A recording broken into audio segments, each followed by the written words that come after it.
Ga Abdul Rouse family Zanga boy Kai batu ko a jikina dan suna saka min ido, masu gulma da zagina na ɗauka hakan ado. Duk mai hankali ya san ruwa gatan bado, sai a ƙara haƙuri malam ciwon ido. Ko ka so ni dai ko ka zage ni dai, na rantse baka taɓa canza min kaddara. Dare ga dare Allah ne ya ka dangare, ina ci da waka wasu na sana'an bara.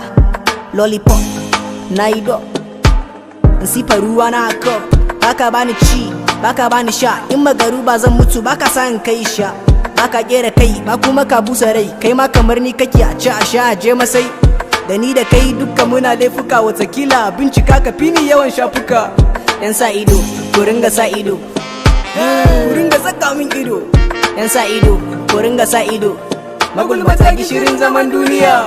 Kana da ina da, amma kake samun ido. Kina da ina da, menene saka min ido?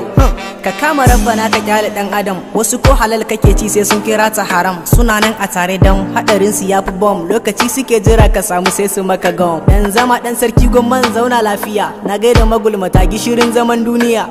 Allah raba mu da yan bani na iya, masu roƙon ruwa a cokali suna da maliya. Baka so ka ganni ina dariya, baka so ka ganni cikin koshin lafiya. To ai kai ba Allah bane, ka je ka tambaya sunan mijin in ya dai ba bane. Baka so ka ganni ina dariya, baka so ka ganni cikin koshin lafiya. To ai kai ba Allah bane, ka je ka tambaya sunan mijin iya dai ba bane.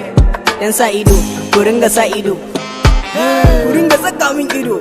Yan sa ido ku ringa sa ido, magulmata gishirin zaman duniya. Kana da ina da, amma kake samun ido.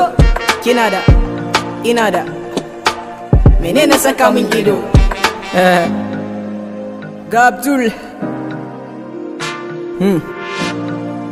kana da laifinka, ina da nawa. Kai harkanka in yi nawa. Ga jikina